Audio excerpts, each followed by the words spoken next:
So this is part 3 of me telling you the story in the book of Tobit. It's in an Apocrypha about a demon's obsession with a young lady named Sarah, that he forbidden any man to consummate any of her marriages. But I want to give you a little bit of backstory and how all this came about.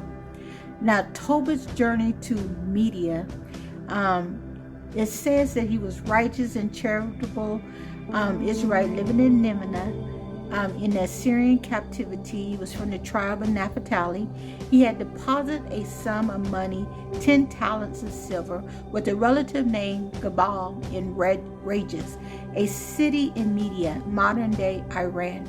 After becoming blind and destitute, Tobit desires to recover his money to help secure his family's future.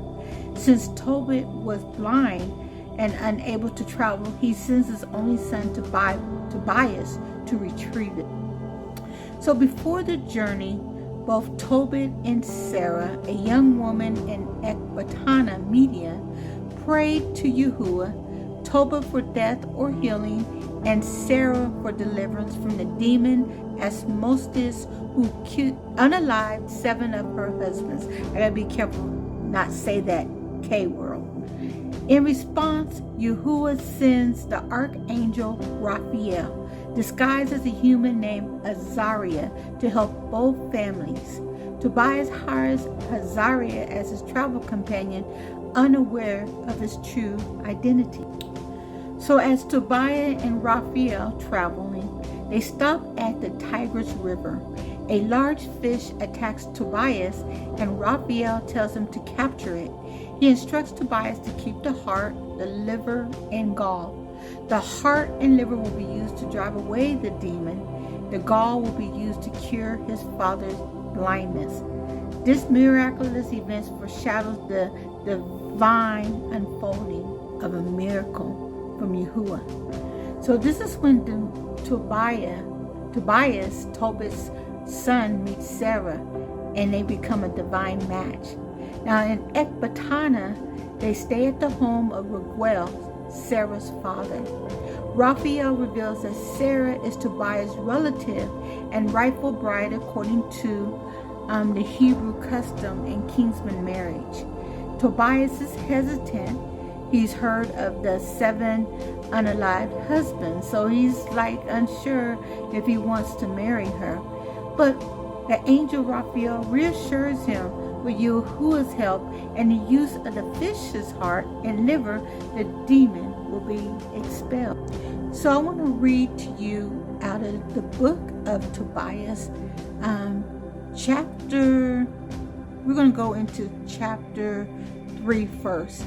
And I'm going to give you a little bit of story behind Sarah and how much anguish she is. And so I'm just going to read some of the scriptures, what Sarah was going through. It says in the book of Tobit, chapter 3, verse 1, it says, and this is Sarah talking, I was so embarrassed and ashamed that I sighed and began to cry. Then as I choked back my tears, I prayed, you are righteous, O Yahuwah. You are merciful in all you do, faithful in all your ways. You are the judge of this world. I beg you, treat me with kindness. Do not punish me for my sins, not even for sins of which I am unaware. My ancestors rebelled and disobeyed your commands, but do not punish me for their sins. You let our people be plundered, taken captive, and unalived. You made an example of our people, an object of contempt and disgrace in all the nations where you scattered us. Verse 5. You have often judged my ancestors for their sins and punished me for mine. We are disloyal and rejected your command, so our punishment has always been just. Verse 6. Now treat me as you please. Take my life away and free me from this world. Let my body return to the earth. I will be better off unalived. I am tormented by insults I don't deserve and weighed down with despair. Yahuwah, give the command. Bring all my troubles to an end. Take me to my eternal rest. Don't reject my prayer. I would rather be unalived than live in misery and face such cruel insults. In that same day, in the city of Ecbatana in Media, it happened that Sarah, the daughter of a man named Raguel, was insulted by one of her father's servants' women. Sarah had been married 7 times, but the evil demon Asmostus killed or unalived each husband before the marriage could be consummated. The servant woman said to Sarah, "You husband unaliver, look at you. You've already had 7 husbands, but not one of them lived long enough to give you a son. Why should you take it out on us?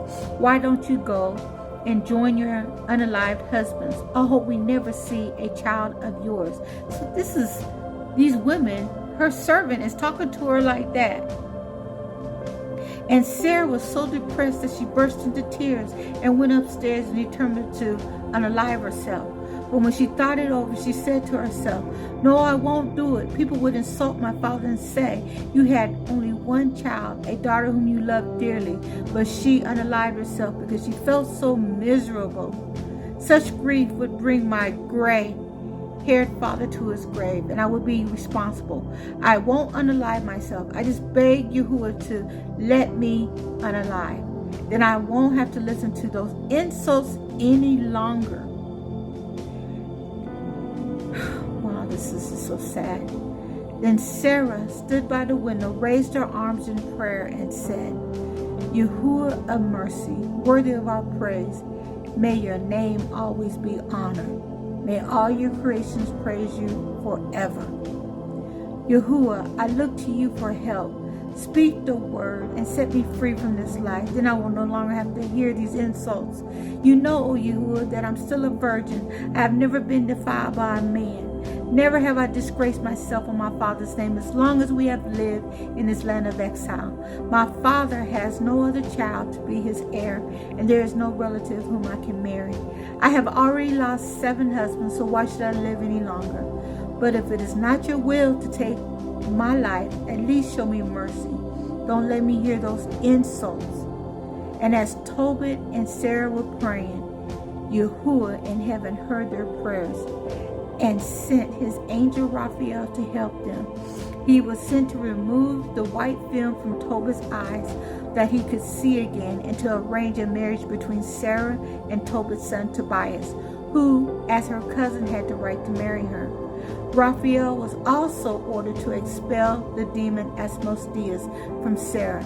At that very moment that Tobit went back into his house from the courtyard, Sarah in her house in Ecbatana was coming downstairs.